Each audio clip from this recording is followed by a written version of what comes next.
The change in scene from chaotic, stereotypical mainstream life to an open-minded, spiritual warm Bali molded my perspective on children and their development. This was the first time I had been around students from an array of countries and cultures, all different from my own. I shortly started realizing the differences between me and them beyond the physical, that their identities and perspectives were heavily influenced by their upbringing settings, home life, past education, and most significantly in this age, the people they were surrounded by. This molded my perspective on children and helped me understand their development. Growing up in a small, moral-based, democratically oriented town where everything slightly out of the ordinary is taken as an offense, forced to attend an all-systematic, rigid private Catholic school, I was never able to fully express myself. Pushed to follow certain rules that didn't allow me to portray who I truly am.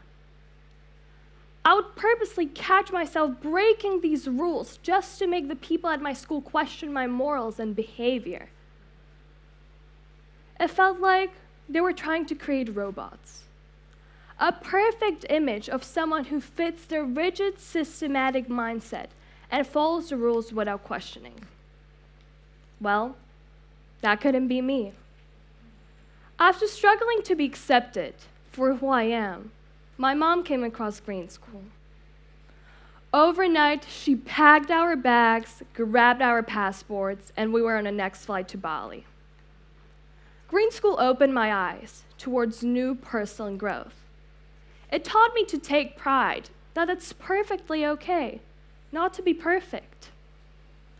Right after I arrived at Greenstone, I became aware of the contrast of outlooks on life between me and my friends, which brought me to start my research for my senior graduation project.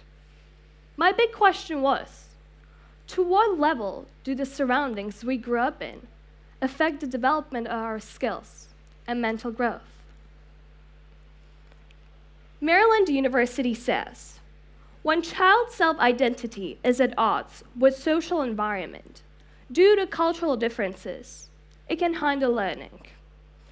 Because culture is such a powerful indicator of child's future well-being, those who work with children, including social workers, counselors, and specialists, need to understand the cultural influences on child's development and how they impact the way people grow and learn. The importance of child's development. Early childhood is a key period of mental and emotional growth. And what children perceive and experience can shape their future. Our childhood environments and how we respond to them can predict the course of our health and well-being as adults. The Centers for Disease Control and Prevention reports, although the brain continues to develop and change into the adulthood, the first 8 years can build a foundation for future learning, health, and life successes.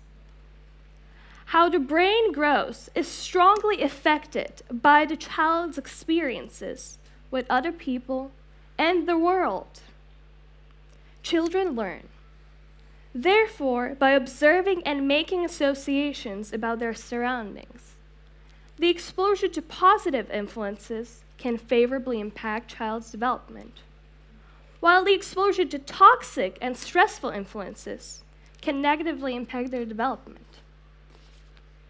For my Greenstone research, I decided to take on an internship at an international play school called Park Life. This is a play-based learning environment for 3 age groups: 3 to 4, 4 to 5, and 5 to 6-year-olds. Learning takes place in both indoor classrooms and outdoor areas. It was amazing to be around 3 to 6-year-olds. They bring so much joy and happiness to your life. with smiles stretched across their faces. The main purpose of this internship was to get a better understanding of children and their development. So I created a rubric I was supposed to follow. And that was the first thing that didn't went according to my plan. I was immediately thrown off guard. I was asked to join one of the classes, and I picked the youngest ones.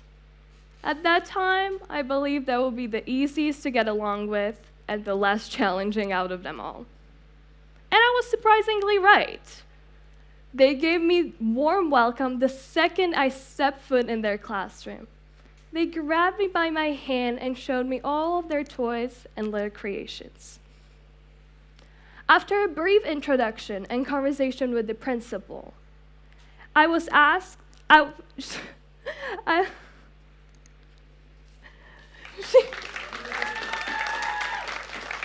she put me to work straight away. I had to prove I'm 100% capable to engage and interact with the kids, create games and activities, such as drawing or dancing performances, or even braiding bracelets. It was crucial for the teachers to see how I interact with them. For the children, I was a new face, someone special they have never seen before, and they showered me with questions immediately. What's your favorite color? What's your favorite animal? When is your birthday? By the second day, I already remembered most of their names. It was satisfying to know how quickly I could connect a name with a face because of all their unique and different personalities. Ziggy. The first thing in the morning, he would take off his clothes and run straight towards the water fountains. He would jump crisscross from side to side, pretending he was an Aquaman.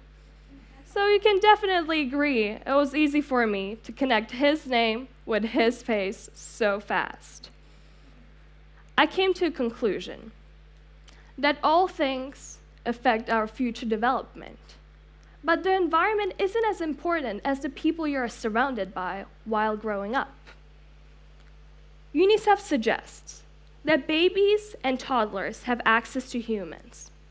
It helps them not only develop language, but also empathy, control their impulses, and cope with frustrations. Social interaction is one of the most important aspects of child's development. Starting to understand the importance of interaction in child's development, speaking with my mentor Marie, she shared with me the idea of sensory play.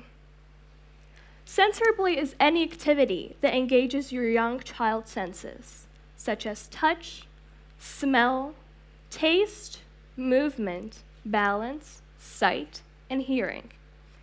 It improves the formation of connection in child's brain, problem solving, and scientific thinking, and is able to stimulate mindfulness in hectic situations. It helps children to better their motor skills, small motions of hands, wrists, fingers, feet, toes, lips, and tongue.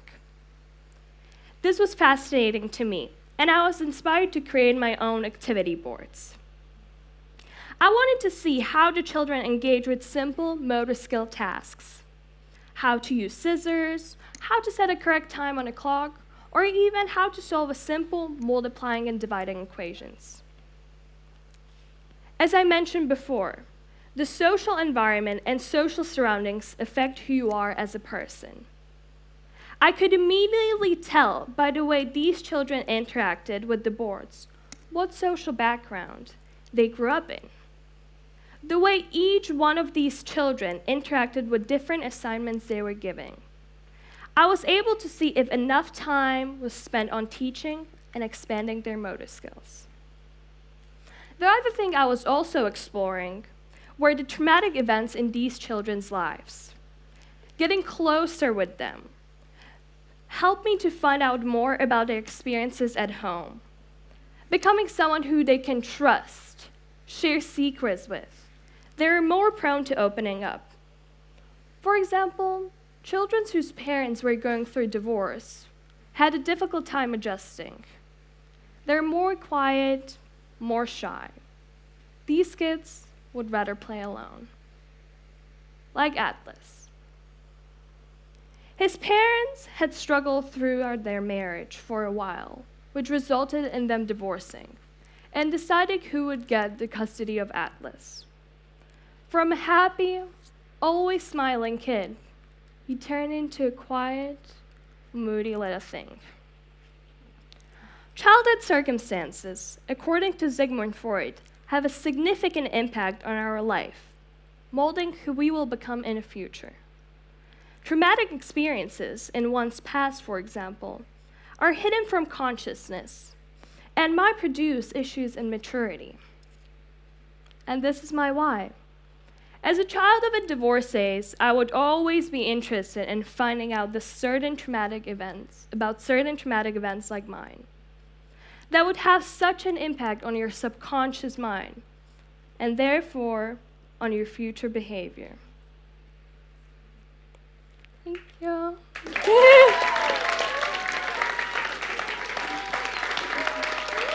Thank you.